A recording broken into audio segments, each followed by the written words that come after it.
Bienvenue à l'atelier 6, enfants et parents. Nous avons évoqué les émotions. Nous continuerons avec des petits exercices pratiques et théoriques. Aujourd'hui, nous allons voir l'échelle de Maslow. La pyramide de Maslow, qui est une théorie de la motivation. Il y a des besoins d'appartenance, l'amitié, le groupe, la reconnaissance, des adultes, des amis, de la famille, etc., etc. À vous de repérer pour l'enfant, en apprentissage, quel que soit l'âge, est-ce qu'il est capable d'avoir des amis, de rentrer dans un groupe? Est-ce qu'il peut déjà mettre en place des petits projets, choisir des thèmes, par exemple une affiche, ou créer un journal de bord? Et demandez-lui, dans ce besoin d'appartenance, où il se situe, de quoi il a besoin, juste pour repérer où il en est et comment l'aider à s'améliorer. Ensuite, nous avons les besoins d'estime, la confiance, l'estime, le respect de soi, des autres, le besoin d'utilité, le besoin de reconnaissance, de réputation. Rappelez-vous, certains enfants disent « il ou elle est populaire ».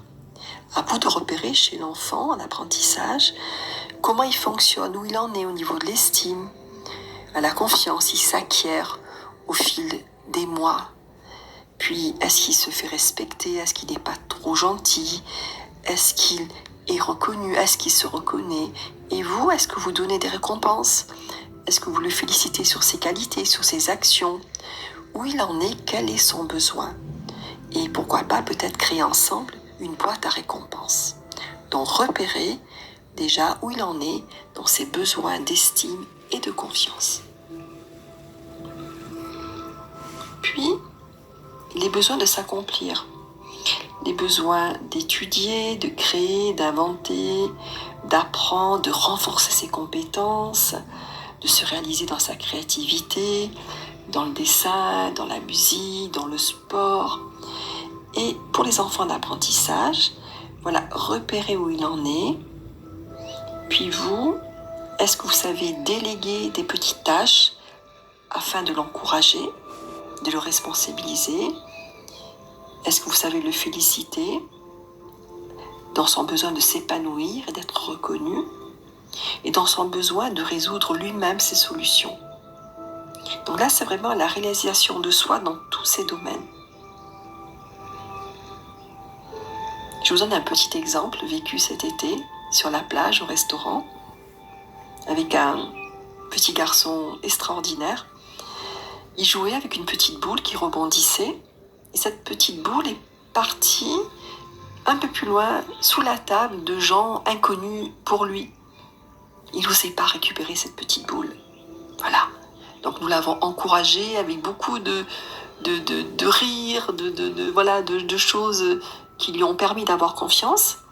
Et tout doucement, il s'est approché, il a pris discrètement cette petite boule, ensuite il a souri aux personnes qui déjeunaient à cette table, il est revenu tout fier et tout content de lui. Voilà, par exemple, pour encourager. À vous, vraiment, de repérer. Nous ferons ensuite la roue de leurs besoins, mais déjà, notez vraiment, par rapport à l'échelle de Maslow, où ils en sont. Nous avons évoqué l'importance de dialoguer avec nos enfants, leurs besoins pour renforcer la confiance. Vous savez que la clé est une bonne communication, dans une ambiance rassurante et toujours en étant réceptif à ce que les enfants diront. Bien sûr, il est important de respecter des règles simples qui lui permettent aussi d'apprendre à dire non, parce qu'ils cherchent tous à affirmer leur individualité. Alors certes, si c'est l'heure du coucher, vous ne demanderez pas l'avis de l'enfant.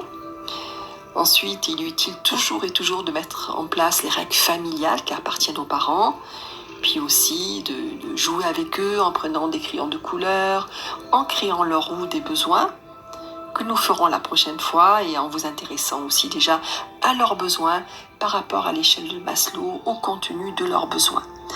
Reportez-vous à cette échelle. Et rappelez-vous que tout en étant réceptif à ce que les enfants disent, une attitude surprotectrice nuit à l'estime de soi. Et l'enfant, s'il est trop surprotégé, il va sortir incapable de faire les choses par lui-même. Et c'est dans la frustration que nous pouvons les renforcer pour le futur. La frustration, elle est structurante pour l'enfant.